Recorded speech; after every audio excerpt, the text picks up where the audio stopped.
Hi there, this is Gretchen Lightfoot, and I am a yoga instructor in the Carmel and Zionsville area of Indiana. And I am in quarantine with my family and looking for ways to kind of help other people who maybe don't have tools for self care in their toolkits. So I've done a couple of Facebook Live videos the last few days. One was just kind of a basic practice. And then the next day I did a chair yoga class. And today I'm planning on doing a little restorative yoga for uncertain times.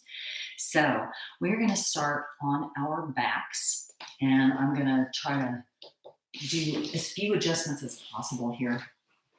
Um, and I want to make sure you can see the mat. And I'm not certain that you can with this camera where it is at the moment. So bear with me.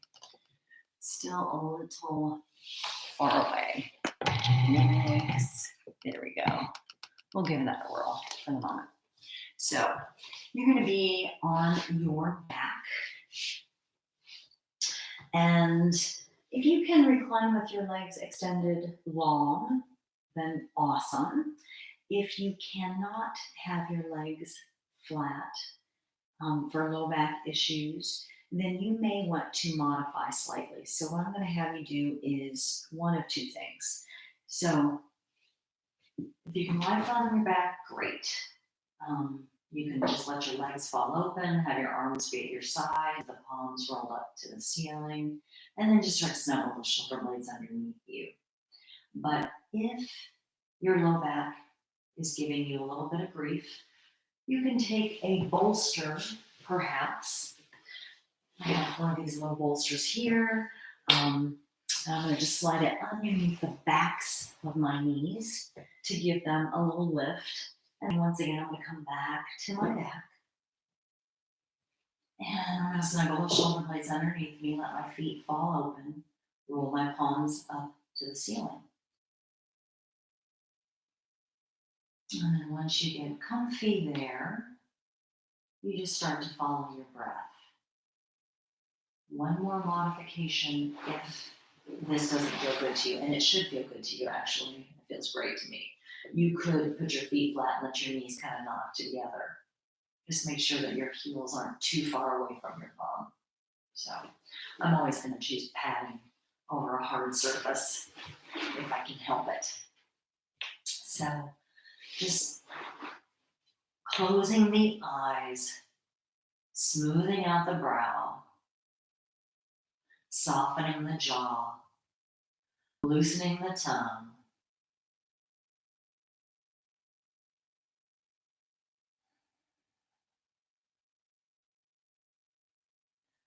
So by closing the eyes, it makes it a little bit easier for you to go inside, tuning out any distractions.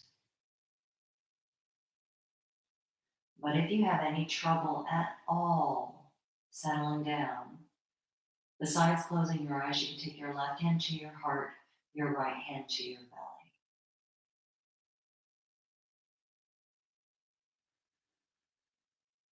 There's something about touch that causes us to be a little more mindful.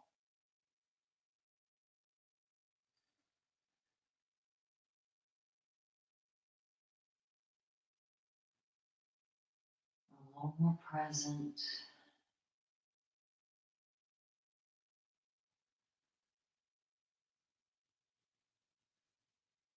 Now, while you are here on your backs breathing, I'm going to do a quick reading. And it's on breathing, so hopefully it will feel and sound really good. It's from a book called Soul to Soul. It's a book of poems, prayers, and stories, normally to end a yoga class, and it's been compiled and edited by John Mundell.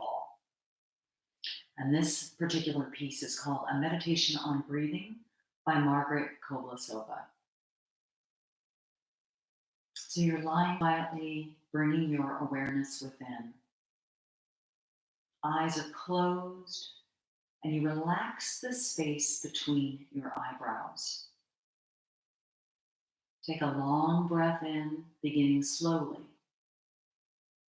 Notice the pause at the top of the breath, then let it go long and easy. Aware of the peace in the pause at the bottom of the breath. And take another breath in and let it go. Notice your chest rise and fall with each inhalation, rise with each inhalation and fall with each exhalation as a reassuring rhythm. In our silence, we become aware of still deeper rhythms, our heartbeat, perhaps the pulsing of the fluid in our spinal cord, the circulation of our blood, the patterns of neural communication, the actual respiration in our cells. We have the colors of our thoughts and the song in our heart. All these rhythms and melodies fold together into a beautiful symphony. This symphony that is uniquely yours. Pause, listen, remember.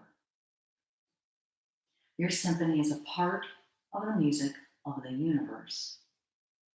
It is fully, intensely, wonderfully alive. It breathes.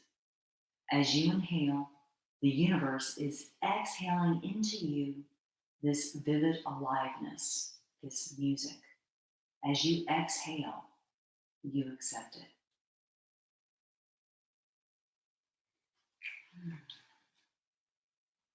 So, we're going to go ahead here and maybe move that bolster behind us. Okay? You're going to slide your sacrum up to that front edge of the bolster, and then you're just going to recline on the bolster. Now, you may need to have it elevated slightly. You can put a block underneath it, or you could put a blanket up here to create a little filter. Trying to be quiet here. So just find whatever works for you there. I'm going to go ahead and put a blanket. And then I'm going to grab 2 more blocks and keep them handy within arm's reach, because what you're going to do next, once you get comfy on this bolster, is you're going to slide those blocks right underneath those knees or those thighs, wherever that feels good to support you. Because it's very difficult for most of us to stay in this reclined butterfly pose for any length of time without some support or some padding. So just chest is open, hips are opening.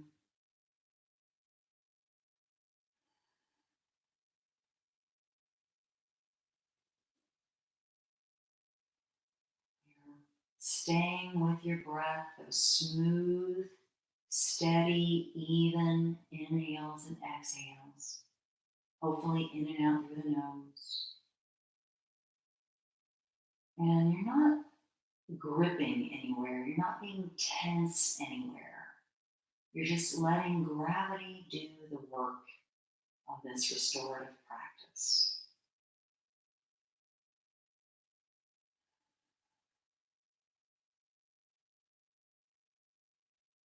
So once again, drawing your attention to your forehead. Are you scrunching your forehead? Are your eyes soft?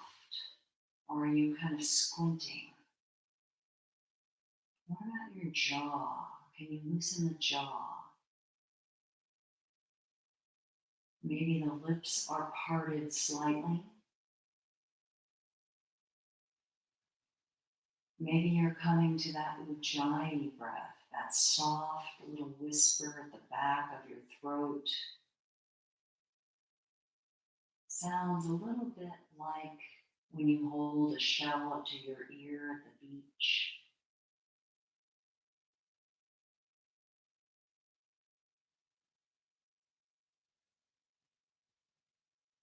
No strain anywhere. Letting go of whatever doesn't serve you in this space. Setting it aside. You can pick it back up when you leave the yoga practice.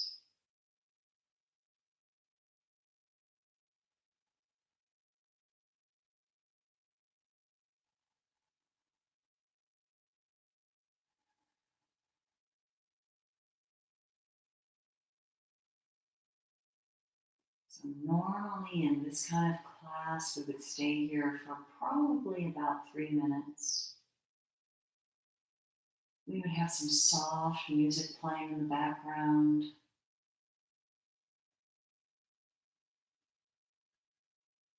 This is my first yoga video on YouTube, and I'm a little nervous about playing music.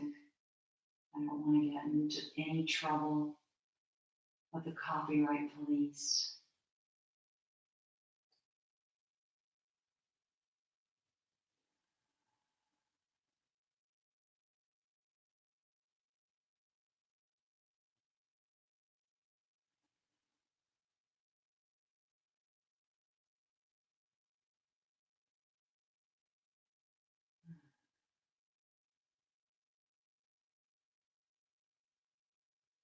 Just be here for another round of breath. That's an inhale and an exhale.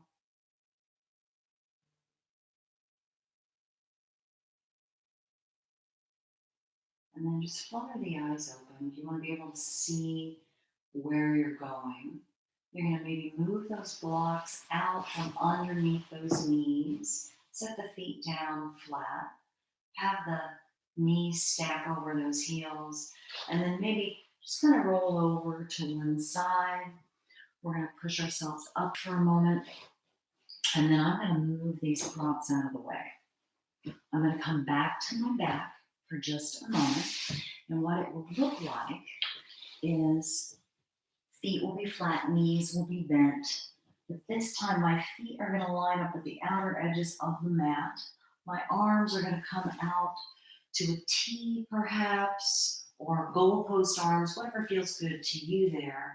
I'm just going to start to slowly windshield wiper those knees from right to left.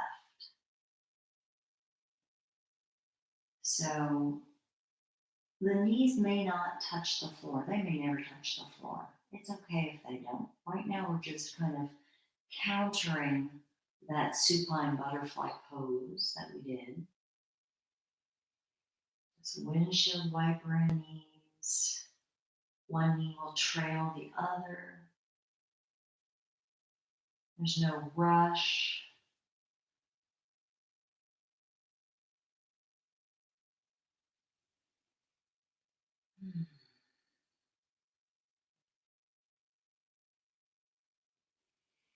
Just staying with the breath. You could inhale as you take the knees one direction, and then exhale as you take the knees up and over the other direction.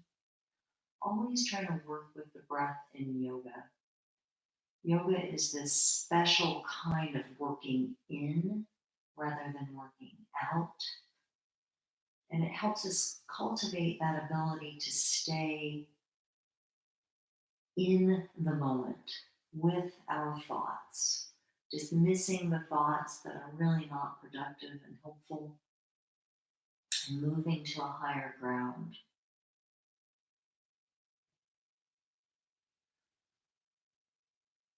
And you just keep windshield wipering here for one moment.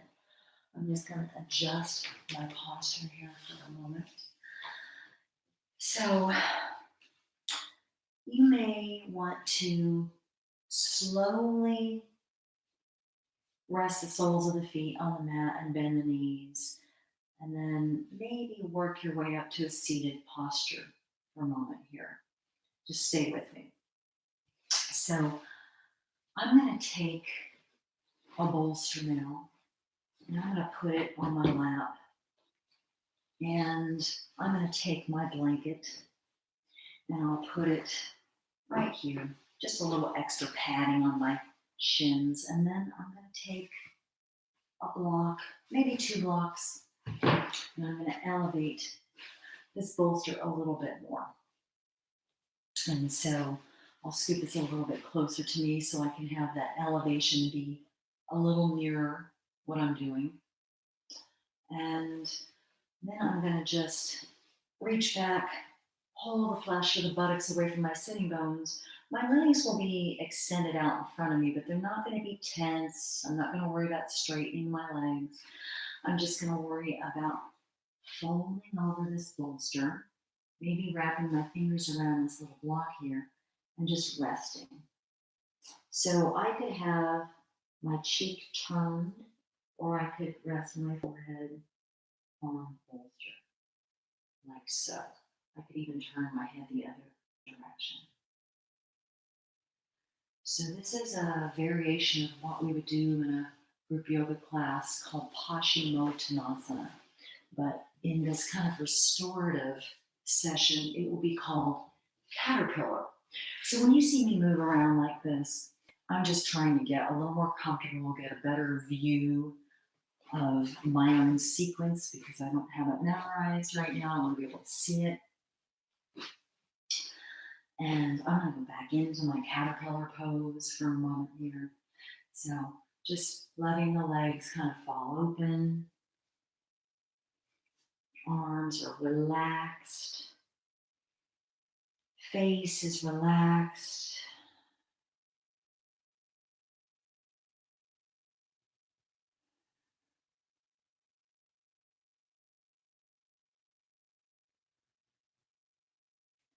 And whenever we get still in yoga,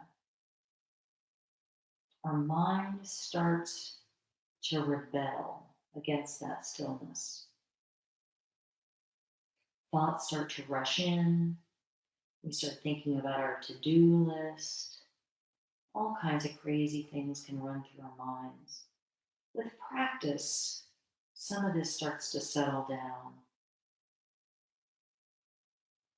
Yoga was really developed to help us sit for hours in meditation, to open up our bodies, to still the fluctuations of the mind, and to be able to sit and breathe and not let our emotions overtake us, our thoughts overtake us.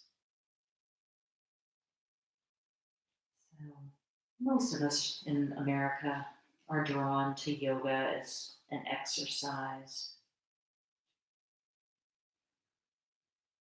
But over time, with practice, we might actually find some of these other benefits. Pranayama, yogic breathing, meditation, sense withdrawal.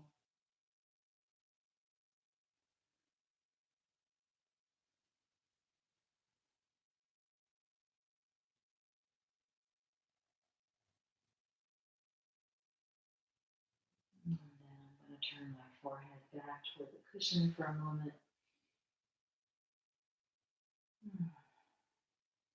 And I'm just going to start to bring my hands down by my sides and just push my belly up off that bolster, moving these items out of the way, again, within arm's reach, because I may need them again. Now, in this type of practice, which is more yin, which can be restorative, we want to counter some of the poses that we do. So we always want, when we've done a forward fold like that, to kind of release the back. So I'm going to bring my hands back behind me. Once again, I'm going to maybe windshield wiper those knees. Notice that I'm sitting up this time rather than being on my back. But another great counter pose for that pose that we just did, the caterpillar pose, is to bring the feet in a little closer together, hips distance apart. The hands can be behind the tushy. I'm going to scoot my bum a little closer to my heels now.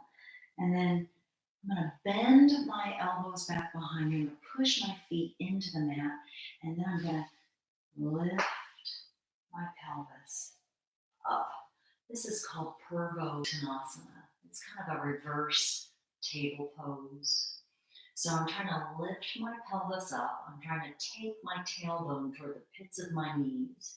It's okay for me to take my head back, but it may not be okay for you to do that. If it's not, just draw the chin a little bit forward. Don't jam the chest too much. And then I'm going to slowly scoop the belly and come back down. All right, and again, you might want to do a couple more windshield wiper knees here. That's not an easy pose for some of us. All right, and then to kind of counteract that, we're going to move into Sphinx pose now. And so I'm going to roll over to my belly. I'm going to be on my belly here. And the important thing here is to kind of connect my pubic bone to the mat. So I just kind of lifted my pelvis up a little bit and connected it. And the first thing I'm going to do is I'm going to just rest my forehead on the backs of my hands. I'm going to reach strongly through my right leg, get long with it, point that toe, and then I'm going to rest the top of my foot on the mat. Same thing on the left leg. I'm going to reach strongly through that left leg, point the toe, and then I'm going to lower the top of that foot on the mat. So now all 10 toes are connected with the mat. I'm going to reset here for a moment. And then I'm going to bring my forearms to the mat. And I'm going to try to stack the shoulders over the elbows. I'm going to spread evenly through the fingers. And I'm going to try to roll those shoulders out of the ears. I'm going to gaze forward here, hoping to get my chin parallel with the floor. And again, I'm reaching through my toes a bit. I'm pushing that pubic bone into the mat a bit. I'm trying to broaden across the collarbones. Now, those of you who are a little more bendy in the back and want a little bit more here, you could crawl the hands out slightly, pushing the palms into the mat or the floor, and then extend those arms, pressing evenly through all the fingers, making your seal pose. So I'm rolling the shoulders away from the ears. I'm taking the shoulder blades down the back. Pubic bone is pushing into the mat. Thighs are pushing into the mat. Tops of the feet pushing into the mat. Now, I'm going to bring those forearms back down. I'm going to scoot those elbows back underneath my shoulders. And I'm going to come back to Sphinx. And then I'm going to kind of peel my body down to the mat. Rest my forehead on the backs of my hands again. I'm going to bend those knees. And I'm going to start to wiggle waggle my shins right to left. It's just a nice way to kind of pacify the low back.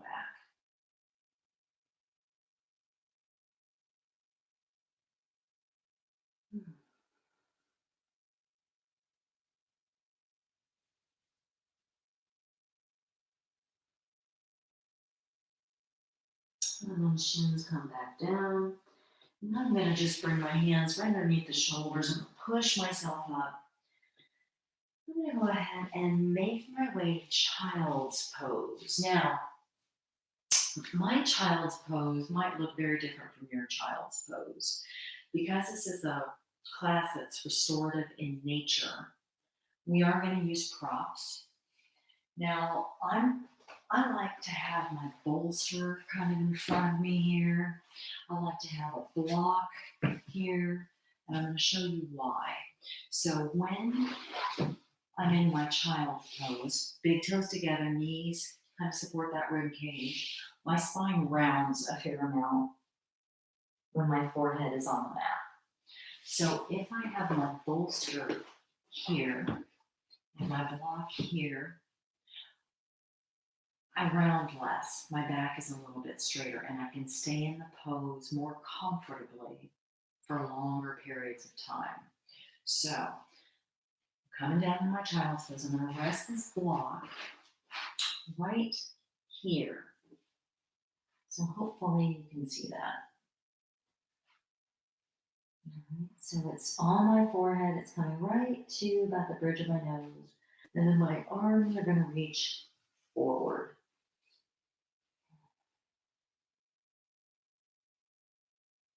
So now I can hang out here for quite some time. And while you're here, you could gently roll the forehead a little bit left and right, massaging that third eye chakra point, that chakra point between the eyebrows, just there above the bridge of the nose. Apparently, that is where our all knowing intuition resides. That's our inner teacher. And so by rocking a little forward and, well, side to side, we're stimulating that inner teacher. So if something's bothering you, pay attention to that, honor that.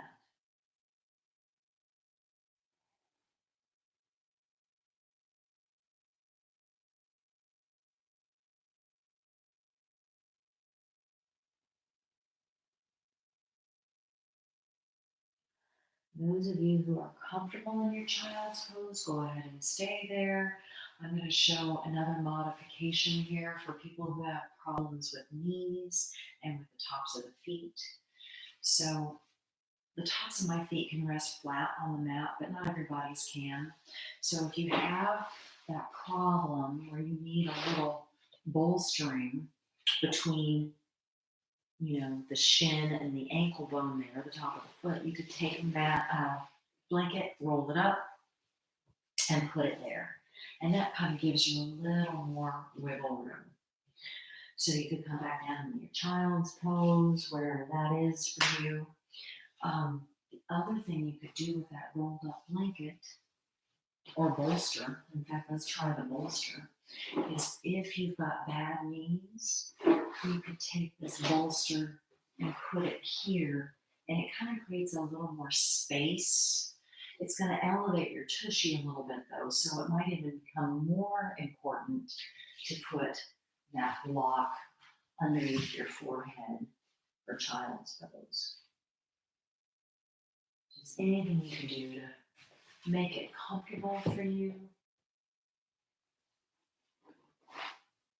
It could be as simple as rolling the back edge of your mat up a little and doubling it up and making sure that your knee to your ankle bone are on that extra padding. I really don't like the shin half on and half off. So finding what works for you. You could even stack your fists here in your child's pose.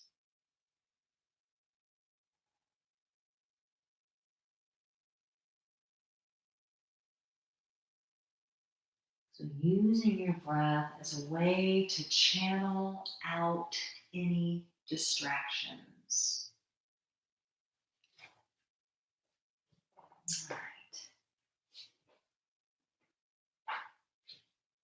All right, the next posture we're going to do is called half frog.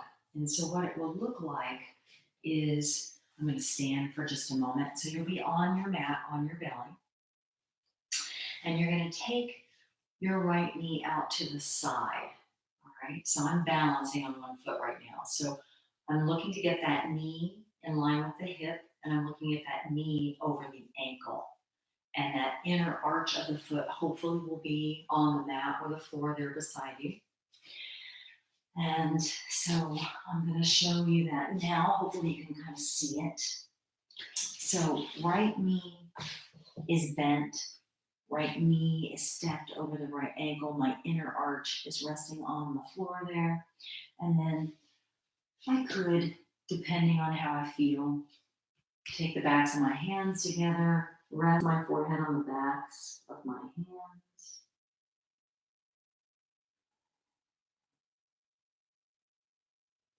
I could also take kind of a goalpost arm on the left side and rest my cheek on the back of my right hand and turn my head in the opposite direction of my knee. Left leg is nice and relaxed, no need to strain.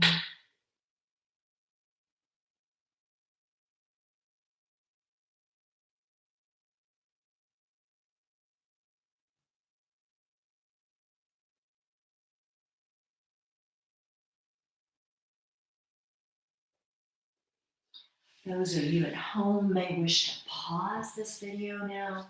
If you want to stay in your half frog, I'm going to start to move over to the other side. It's just probably odd to have so much silence. So that's what I'm going to do. So remember, you're on your belly. You're going to take that left knee out to the side. You're going to try to keep the knee in line with the hip. You're going to try to have the knee stacked over the ankle, and that inner arch will be on the floor. I think I'll roll over in this direction now so you can see it from this side. So I'm on my belly. I've got that knee out. And then you could relax that forehead on the backs of the hands.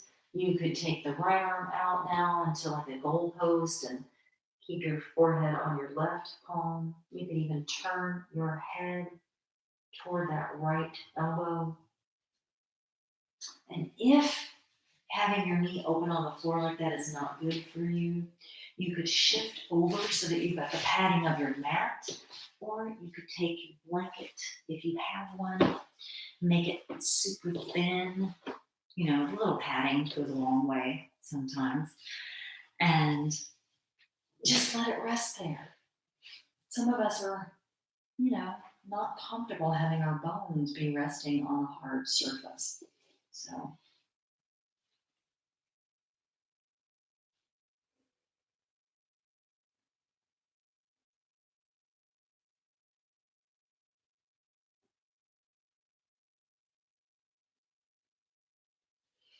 once again, those of you who want to stay here, you may want to pause this.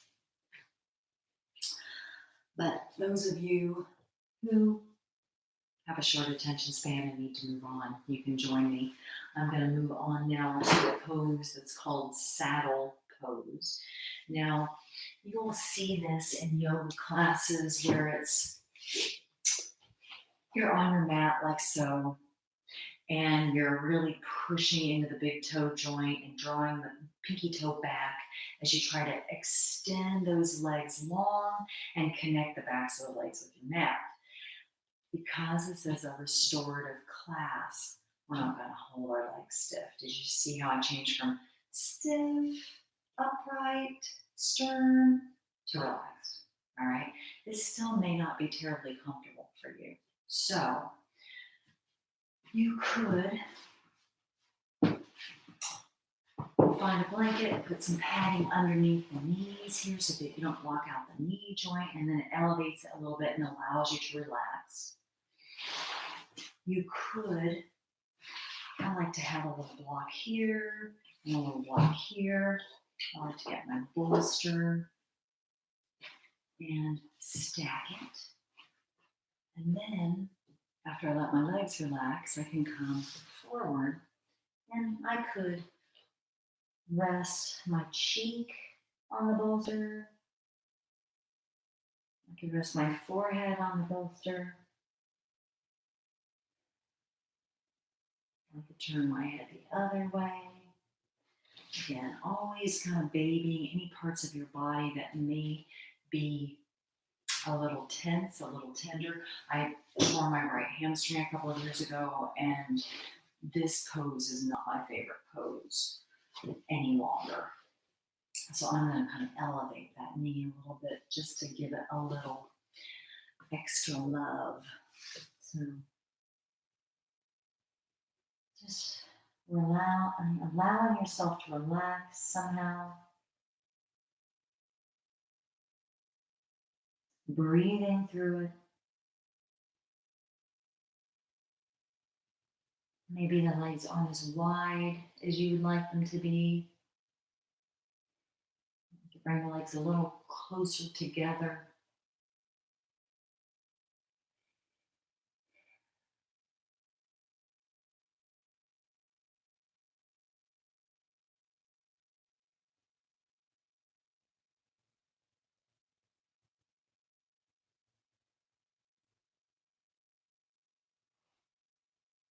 It's always okay to change sides since you're not really changing the basic V of your legs. You could certainly move your head to whatever position feels comfortable to you. Give yourself permission to take care of yourself.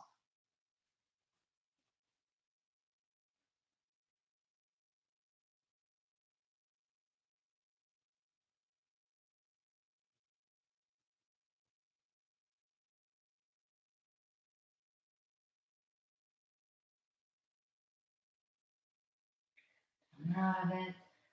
Gonna gently lift your torso up. Notice I didn't push on my knees. I had my fingertips on my shins. So I'm gonna just move these items out of the way. So the most, well, there's so many important things in yoga. It's a very deep subject. But one precept that has really stuck with me is to cause no harm, do no harm. And in yoga, that's called ahimsa. And it's as important not to harm yourself as it is not to harm others. So it's kind of like that, putting on your own oxygen mask first on the airplane so that you can be able to help others. So the next posture we're going to do is a forearm plank. So it's just a little counter posture for what we just did with our saddle pose. So you're going to come to your hands and knees, and you're going to grab your elbows here, like so. This is about the right distance for most of us to have our arms apart, so shoulder distance apart. Now you could interlace the fingers here, clasping the hands, or you could put the palms down. You can decide. So once I'm here, I'm going to take one leg behind me at a time. I'm going to push the ball of the foot into the mat, straightening that leg, and then I'm going to take the other leg back behind me. Now, I'm pushing into the ball of the foot. I'm trying to roll my shoulders out of my ears. I'm trying to stack my shoulders over my elbows, and I'm trying to lift through the belly. So lifting up and in, lower belly. My gaze is right at the front edge of my mat, maybe a couple of inches before.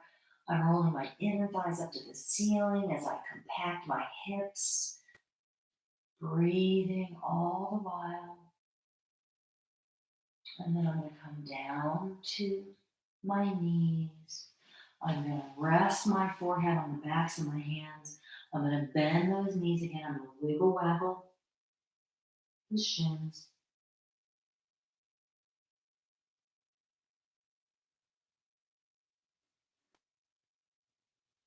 And then releasing those shins to the mat. I'm going to roll onto my back for another little stretch. Now, what this stretch is going to look like, and I'm going to kind of mimic it for you standing so you can see. We call it banana asana. So you're going to be on your back. You're not going to see my head for just a second here, I think, but it'll, you know what, I'm going to do this with my arms so you can see. So arms are going to come up and overhead. You're going to start to walk those hands over to one side of the mat. And then you're going to do that same thing with your legs, but I'll show you that in a minute. So if my arms are heading over to the right side, I'm going to grab that left wrist with my right hand. I'm going to gently tug on it. So I'm going to get a little stretch here.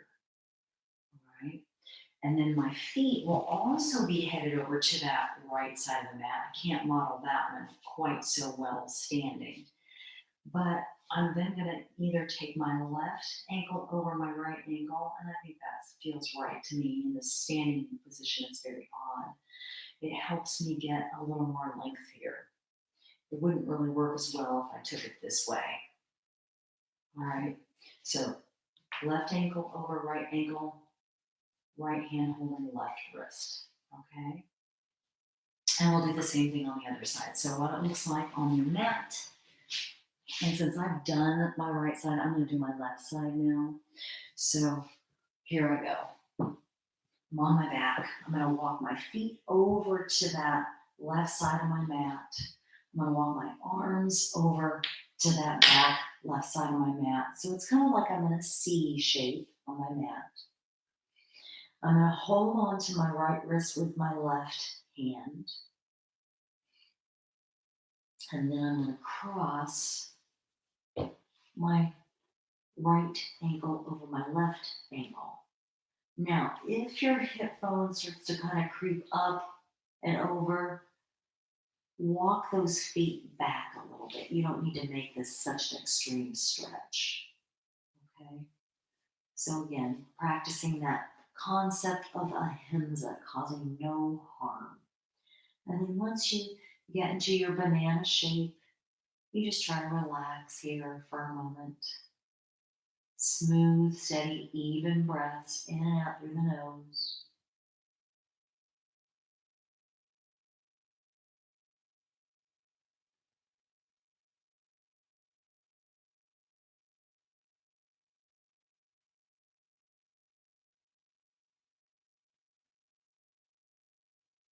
So you're going to be there for a couple of minutes in a normal kind of restorative practice. While you're here in that banana shape on your left or right side, I'm going to do a quick reading from that same book that I read from earlier. It's called Heart Prints, and the author is unknown.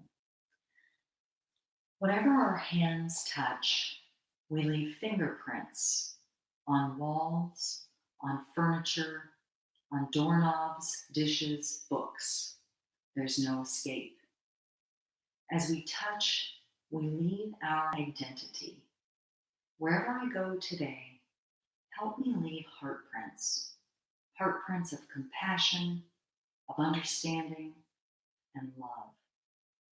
Heart prints of kindness and genuine concern. May my heart touch a lonely neighbor, or a runaway daughter, or an anxious mother, or perhaps an aged grandfather. Send me out today to leave heart prints. And if someone should say, I felt your touch, may they also sense the love that is deep within my heart. All right, if you haven't already done so, I want you to undo all of that. Take the legs back to the normal position on the mat, the arms back up overhead, but in the middle of the mat. So just resetting. And then whatever side you haven't done for banana asana, I want you to do that now on the other side. So maybe it's your right side. So if that is the case, remember, right hand holds onto the left wrist. Remember, left ankle crosses right ankle. So continuing to breathe once you get into that posture. And I have another reading to do for you while you're in banana asana on this side. It's on my phone, unfortunately, so I'm sorry that I'm having to pull this up.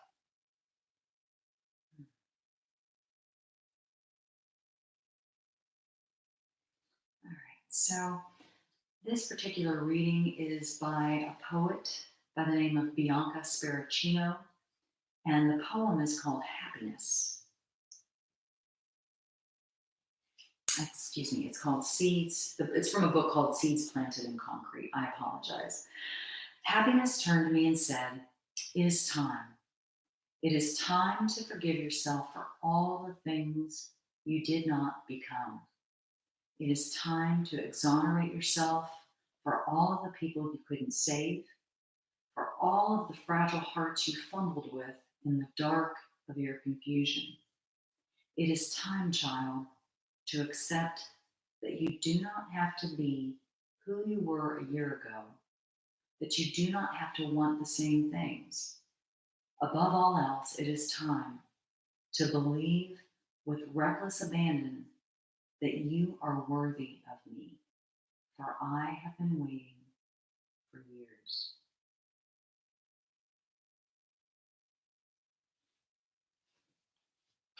Your next inhalation, just begin to unwind. So arms are up and overhead, feet are back in the center of the mat, legs are back in the center of the mat.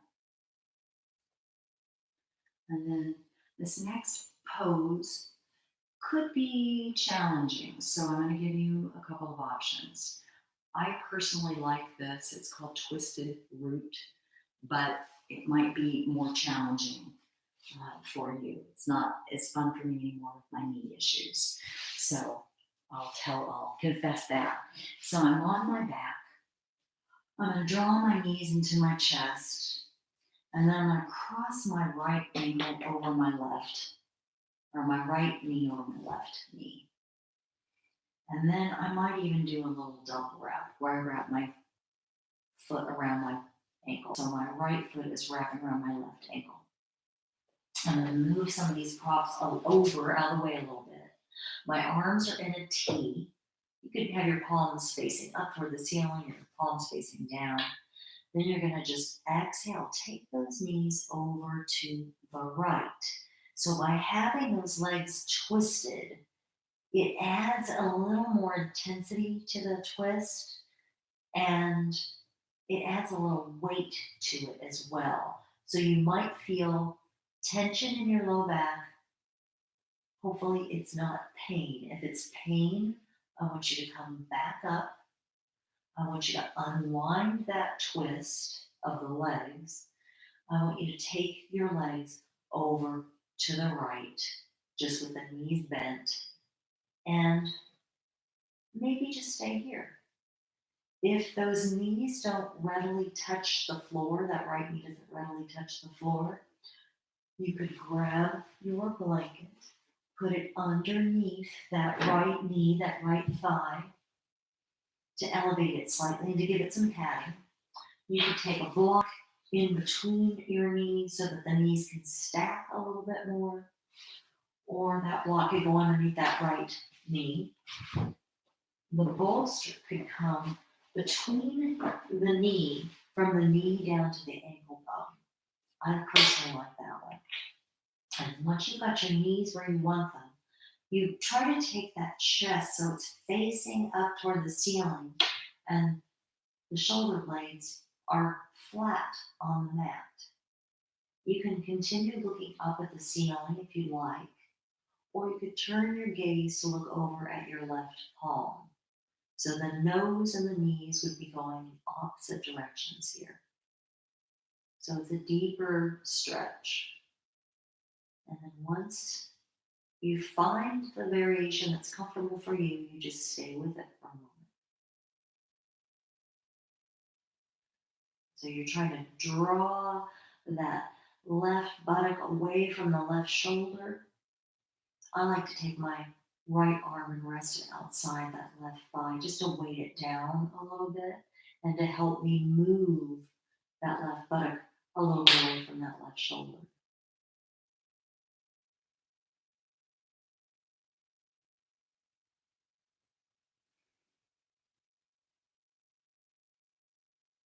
You don't have to come out of this yet, but I am going to instruct for doing the other side. So those of you who want to stay in this twist longer, hit the pause button. So hands come back down to the sides. I'm going to move this bolster out from between my knees. I'm going to bring my knees back up and over. Now, those of you who want to do the twisted root on this side, you cross the left knee over the right thigh, left knee over the right knee. You might do the double wrap. So now my ankle is wrapping around again. And then I'm going to take my knees over to the left. Go slowly here, mindfully. Now, when I'm in twisted root, it's much harder for my shoulder blades to touch the floor. So twisted root may not be the twist for me any longer. So I have to be okay with that, accepting, non judgmental. Now I'm going to go ahead and grab this bolster again. I'm going to slide it between my knees from knee to ankle because that helps me align my hips better. And then I'm going to flatten my shoulder blades on the mat, gazing up at the ceiling for a moment. Heart is open, collarbones are broad. And then I'm just going to turn my head to look over at my right hand.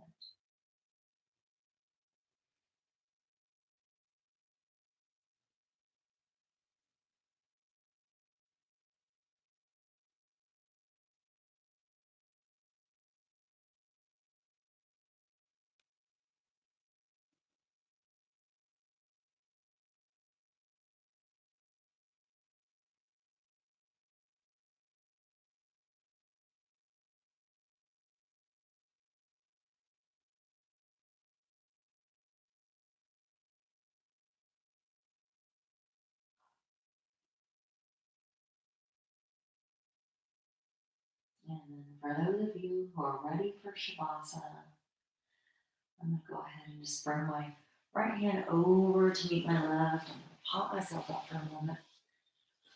My all-time favorite version of Shavasana is really to have the backs of my knees on a bolster or have the backs of my shins elevated on a chair seat bottom. Um, Viparita Karani is really awesome for a lot of people. It's not my favorite thing to have my legs straight up against a wall. But if you like to have your legs up the wall, by all means, that's a really nice version of Shavasana that you could take. I've got this chair here that I'm going to pull over to my mat. And I'm going to see how it works because it doesn't have an opening here for me to put my feet through. I do know that the chair is probably going to be a little bit hard and maybe a little bit cold. So I am going to put this blanket here. And then I'm going to take the backs of my legs to this chair seat bottom. And my feet will kind of go through those slats a little bit. And my sacrum is supported on the mat here. Feels really good. I could even take this bolster, put it on my belly for a little extra grounding. If I had another bolster, I could put it right there. I personally like it on my belly. If you have sandbags, you can put sandbags on your shins. But just finding a comfortable place here for your version of legs up the wall, your version of Shavasana. Just noticing if that shin is jamming the ceiling or if it's jamming your chest. Try to find a way to elongate through the neck and be relaxed and have the forehead and the chin be somewhat level, somewhat balanced.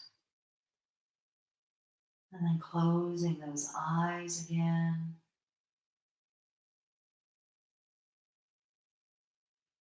Smoothing out your brow, softening the jaw, unsticking the tongue from the roof of the mouth. Eyes are soft.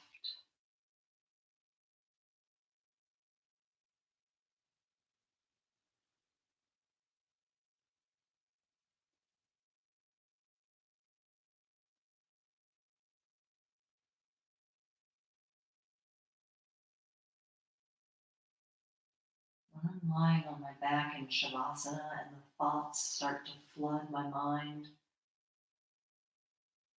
I like to go to my happy place. And so I like to be on the beach with my toes in the warm sand, the hot sun beating down on my body. I'm just going to set up myself now, but you continue. Clouds might be floating overhead, birds might be calling. And I like to imagine that my thoughts are floating above me. They're like clouds, kind of like storm clouds. And every time I breathe out, I'm blowing the storm clouds away.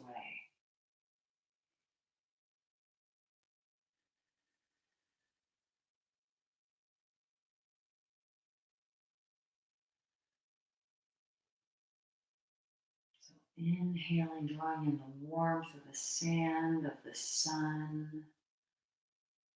Exhaling, blowing away all that no longer serves me, sending the storm clouds away. Inhaling the positive, exhaling the negative.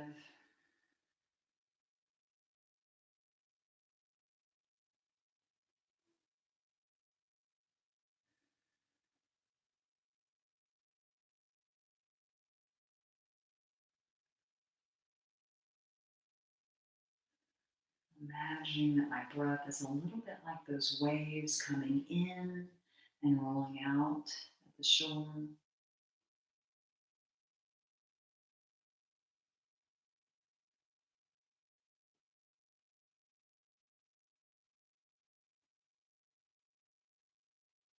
Sort of invigorating as the waves roll in as I inhale. Kind of this powerful, calm, steady feeling as I exhale, as the waves roll back out.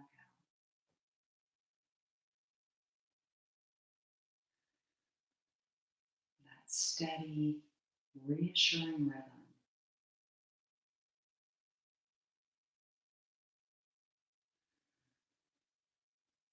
Trusting that there's always going to be a tide. Sometimes it's high, sometimes it's low, but it's always going to be there.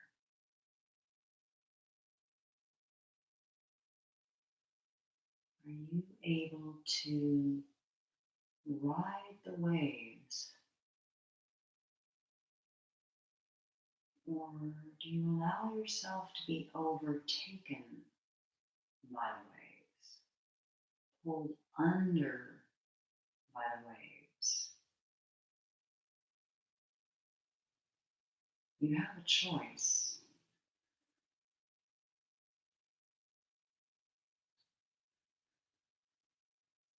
What will you choose?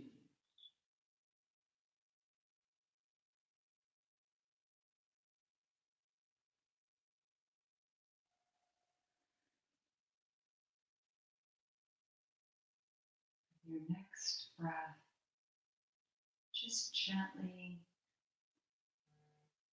pull those knees toward the chest. Maybe reach out with one foot or hand, kind of push that chair away if you've taken that variation.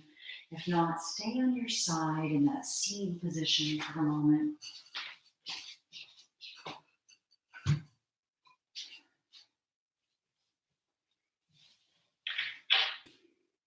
Gently using the hands to push yourself up to a comfortable seat. For me, these days, I really like to sit on my knees, on my shins, on the tops of my feet. It's easier on my knees. And I like to push my heels together and let the heel bones kind of rest against my sitting bones, those ischial tuberosities.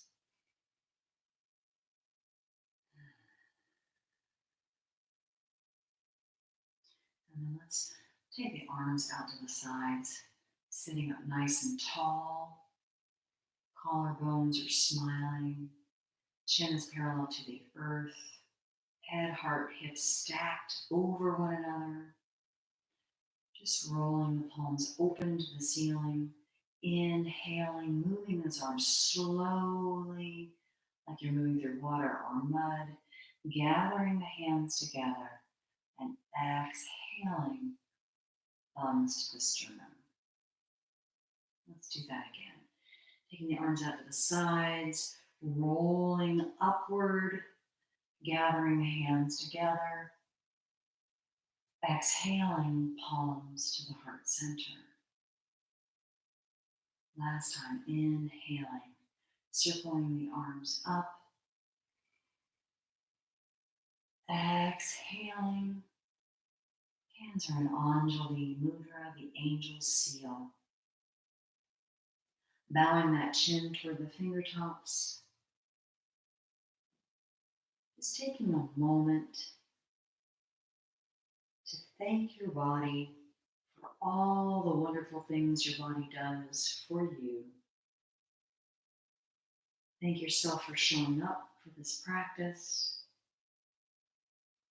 Being grateful for the practice of yoga, the many benefits it brings to our lives, that sense of community, that sense of peace and calm, the ability to focus, the ability to sleep better, to tune into our bodies, to develop our awareness, to tune into others, taking care of ourselves so that we can better serve our family, our friends, our neighbors.